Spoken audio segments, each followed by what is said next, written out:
Magandang araw po sa inyo mga kamaster. Narito po akong muli upang handugan kayo ng mga mahalagang impormasyon na magagamit po ninyo sa mga pang-araw-araw na pangangailangan po natin sa loob po ng ating mamahay. Ito pong impormasyon na aking ibabahagi sa inyo ay mahalaga lalo na sa mga mami at sa daddy. Okay, lalo na ngayon magpapasko. Pag nakakuha na ng 13-month pay si mami o si daddy, sigurado isa sa kanila makakaisip bibili ng appliances yan. Mga appliances na kailangan sa loob ng ating pamamahay. At kadalasan pag mga ganitong magpapasko, ang madalas na binibili dyan ay refrigerator at washing machine. Well, sa ngayon ho, ang ating pag-uusapan ay tungkol sa warranty. Warranty ng inyong mga appliances na binibili. Pag-uusapan po natin ang exclusivity, kung ano po ba yung mga coverage, kung ano po ba yung mga pwede nyong i-claim, kung kailan nyo pwede i-claim, at bakit kailangan nyo po siyang i-claim. Okay? Sana po natin. This is Master Rapid po. Sa mga hindi pa po nakaka-subscribe sa akin, please subscribe and like and share na rin po ang aking mga video. Ako po ay isang technician ng appliances na may malawak na pong kaalaman, karunungan at professional na pagpapahalaga o pagbibigay po ng payo para po sa mga ating mga kaibigan at mga consumer na kailangan ng professional na advice para sa kanilang mga appliances. Okay, unahin po natin ang ating refrigerator. Ang ating po refrigerator ay may dalawang variant. Meron po tayong No Frost Basic Refrigerator. Ito po yung mga refrigerator unit na nabili noong mga 1985 o 1985 to 1990s, mga batang mga unit 1990s. Ayan, yan po nagsimulang lumabas yung mga No Frost refrigerator. Okay, diyan po sumikat ang No Frost. Ayan po yung unang variant ng mga refrigerator po natin, yung mga No Frost. Okay, ibig sabihin, ito po yung mga refrigerator na automatic na nagdi-defrost. Hindi na po kailangang weekly na i-defrost po natin. Ibig sabihin, every 8 hours nakusa po siya nagtutunaw para hindi ho kumapal ang yelo sa loob. Hindi na po tulad nung lingguhan na kailangan natin siyang tunawin. Kumakapal po yung yelo doon sa loob ng freezer. Ito po yung mga no frost na rep na hindi na nangangailangan ng dagdag na atensyon na linggo-linggo kailangan pong linisin. Okay, ito po yung mga no frost rep. Doon po ipaliwanag po muna natin sa no frost rep, o kadalasan tinatawag po nila dyan na basic no frost rep. Ang coverage po ng warranty niyan ay 5-in-1. Ano po yung 5-in-1? Ito po yung 5 years warranty sa compressor and 1 year warranty po doon sa service at saka po doon sa ibang maliliit na pyesa. Ano po yung mga maliliit na pyesa? Yung pong timer, yung heater, pan motor, sensor, o mga maliliit na component maliban po sa motor compressor. Ang motor compressor po mismo yung malaking motor na nandun po sa likod, yung kulay itim o yung parang bilog po, yung parang sombrero, yung po yung motor compressor. Yan po ay 5 years warranty po ang duration. Okay, paano po siya i-claim? Kailangan ho, pag magki-claim ho ng warranty ay hawak po natin ang kopya ng resibo. Kailangan meron po tayong malinaw, malinis at nababasa na kopya ng resibo. Okay, kasi yan po yung unang hihingiin pag magki-claim po tayo ng warranty. Ano po ang exclusivity ng warranty? Sa warranty po ninyo ay nakapaloob po doon yung 5 years warranty ng compressor at 1 year warranty po sa ibang component, pati rin po 1 year warranty sa service charge. Okay, Ganito po yun. Halimbawa ho, bumili po kayo ngayon ng refrigerator. At sa loob ng bago mag-isang taon po ay nasira yung ref ninyo. Okay, nasira po yung refrigerator. Pwede nyo pong i-claim, tatawag po kayo ng service center, tatawag po kayo ng service center para pa-servicean yun, ipa-check up po ninyo. Kailangan nyo pong i-prepare yung kopya ng resibo. Kasi yun po yung unang itatanong sa inyo pagdating ng technician doon sa bahay po ninyo. Hahanapin po yan para ma-verify po yung warranty. Once na i-provide nyo po yung kopya ng warranty, magpo-proceed na po yung technician sa pag-check up ng inyong rep. So kung halimbawa po, ang makikitang problema nga po ay yung compressor, 5 years warranty po yun, wala po kayo dapat babayaran. Provided na hindi po siya masisira sa loob, na masisira na hindi niyo po pinagawa sa iba, hindi niyo po siya pinakalikot sa iba during warranty period. Yun po rin po kasi ang mahalaga. Kasi minsan tayo mga Pilipino, pag nasisira yung appliances, naghahanap po tayo ng madalian. Minsan binabaliwala na po natin yung warranty. Kasi minsan gusto natin madali. May mga kapitbahay tayo minsan na magmamarunong, magmo-volunteer. Alam kong gawin yan, kaya kong gawin yan. Pero hindi po natin minsan naiisip na pag hindi niya po nagawa at nakalikot niya yan, tapos saka po tayo tatawag sa service center, nagkakaroon po kayong malaking problema. Kasi hindi na po yan i-covered ng warranty ng service center. So mahalaga ho, pag nasira ang inyong appliances, itawag po sa service center. Sila po ang hayaan nyong mag-check up, mag-diagnose ng inyong appliances. I-provide nyo lang po yung resibo, hayaan nyo po silang makita yung inyong resibo, hayaan nyo ipakita nyo yung rep, kwento nyo po kung ano yung nangyari, i-diagnose po nila yan. At bibigyan po nila kayo ng comprehensive report. So kung nasira po siya within before, bago matapos po ang warranty ninyo sa compressor, wala po dapat kayong babayaran ni singkong duling. Pero may isang condition po doon. Dapat po kayo ay nakapaloob doon sa exclusive area noong service center. Hindi naman po pwede na ang service center po ay nasa Manila at kayo po ay nakatira sa Laguna. Hindi po pwedeng ganon. Halimbawa ho, wala hong ibang service center sa Laguna na pwedeng mag-handle ng service para sa inyo at ang pinakamalapit na nga po ay Maynila.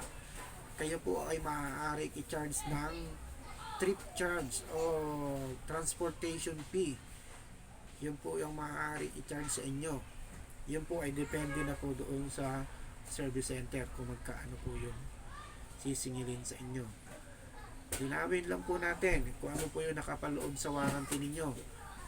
Dapat wala kayong babayaran sa compressor at doon po sa mga gagastusin sa pagkakabit ng compressor, kung ano man po yun. Karaniwan po yan ay refrigerant, ibang materyales na nagagamitin para maikabit po yung compressor. Dapat wala ho kayong babayaran doon. Maliban nga lang po kung kayo ay nasa malayong lugar, sisingilin kayo ng transportation charge. Pero kung nasa exclusive service, nasa exclusive area kayo ng service center, wala ho kayo dapat bayaran. Okay, may isa pa ho tayong ng warranty. Ito po yung warranty pag natapos na po yung 1 year.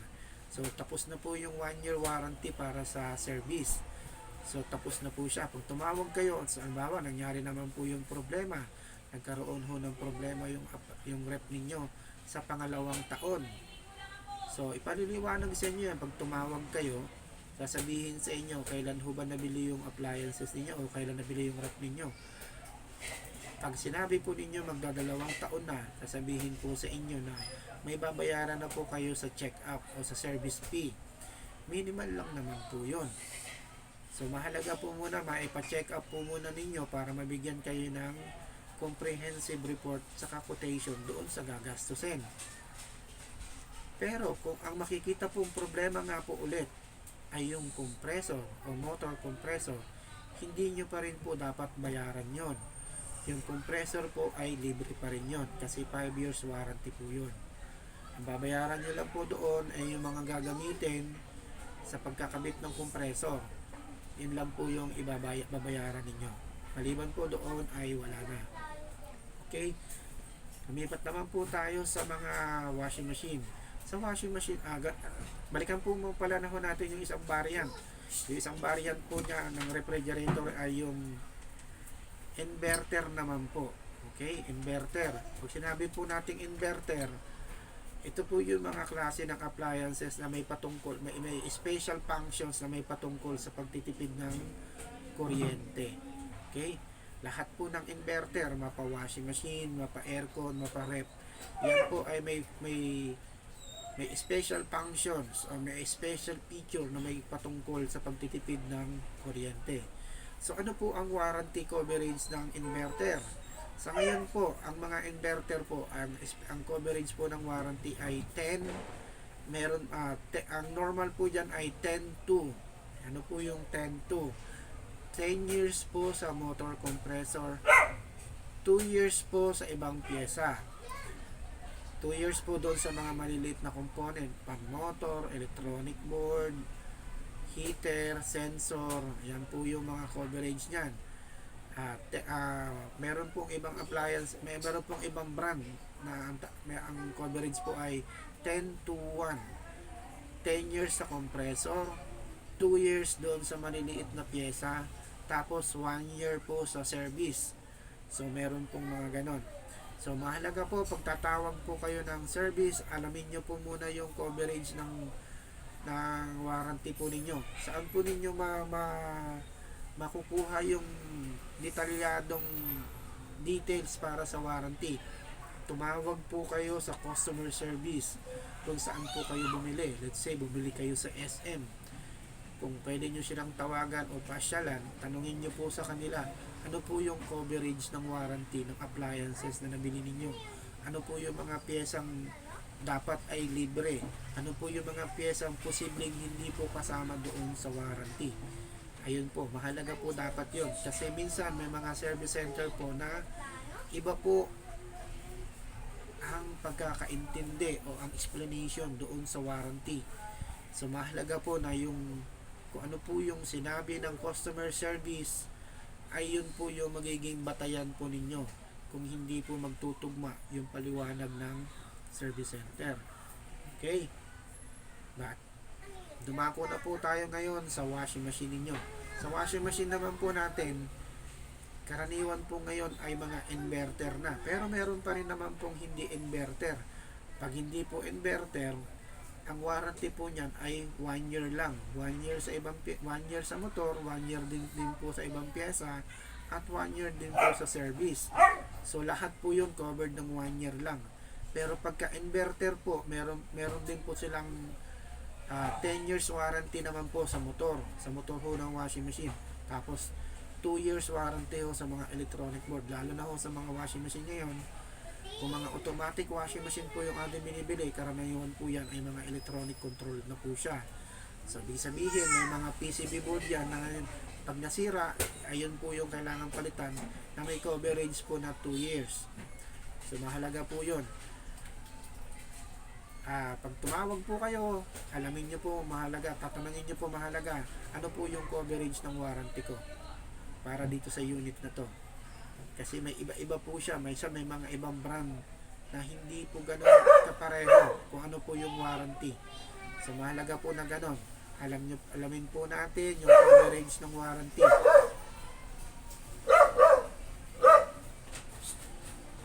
Bibigyan ko po kayo ng isang tip. Ang warranty po ay pwede nyo pong gamitin kahit na wala hong sira yung appliances ninyo. Pwede po kayong tumawag ng service. Pwede ho kayo magpa-preventive maintenance kahit na wala ho kayo napapansin na sira doon sa appliances ninyo. Kaya nga po siya tinatawag na preventive maintenance para malaman ng maaga, ma-check ng maaga, makita po ng maaga kung meron nga pong o nagkakaroon na po ng depekto ang inyong appliances. So mahalagang ipa-check up nyo po siya. Wala pong bayad yon sa loob ng 1 taon. Pwede nyo pong ipa-check up yung ref ninyo kahit 2 beses pa ho yan. O sabihin po natin kahit na every quarter itawag nyo po yan para mapacheck up lang po ninyo. Wala pong bayad yung preventive maintenance. Yan po ay nakapaloob sa inyong warranty. Pwede nyo pong gamitin yan. Tapos so, halimbawa may mga ganito pong kaso. Kadalasan sa rep po ito nangyayari. Halimbawa ho, ganito. Sa pangalawang taon nasira po yung rep ninyo. Halimbawa po, motor compressor ho ang pinalitan. So, covered pa ho siya ng 5 years warranty. Pinaliwanag po sa inyo yung gagastusin dun sa ibang bagay at kayo po ay nagkasundo. O sige, halimbawa parang sinabi nyo, sige babayaran ko yan, pero yung compressor hindi ko babayaran. Okay, nagkasundo na po kayo. Bisag sa madaling salita, umokay na po siya, nagkaayos na po yan, maayos na. Pero nasira po siya sa pang-apat na taon. Ang tanong po dyan, cover pa ho ba yung warranty ninyo? Ay nagawa na po siya ng isang beses. Yan po ay mahalagang dapat nyong malaman. May mga service center po minsan na nagpapalusot. Ginagawa po dyan, dahil napalitan na kayo ng isang beses ng compressor, sasabihin sa inyo, ay na-consume nyo na po yung warranty ninyo. Tandaan po ninyo, ang binigay po sa inyong warranty, ang nakasulat lang po doon ay 5 years o 10 years man po man yan. Wala po doon sinabi na kung ilang beses masisira lamang po yung coverage. So, ibig sabihin, kung nasira po siya ng isang beses at kinovered siya, pag nasira po ulit yung compressor, dapat i-cover po ulit yun ng warranty. Kasi ang sinusunod po doon ay yung haba, hindi po yung frequency ng pagkakasira ng appliances. So, mahalaga po minsan, pag merong kayong hindi pagkakaintindihan ng service center, mahalaga pong humingi kayo ng payo o ng explanation doon sa customer service ng mismong brand na nabili po ninyo. Kasi iba po yung paliwanag nila minsan doon sa paliwanag ni service center. Okay? Once again, this is Master Rapids. Kung may mga bagay ho kayong gustong itanong o gusto kayong mga topic na gusto natin pag-usapan, i-comment nyo lang po dyan sa comment section. At atin pong gagawa ng video yan para sa susunod nating episode. Maraming salamat po. Hanggang sa muli.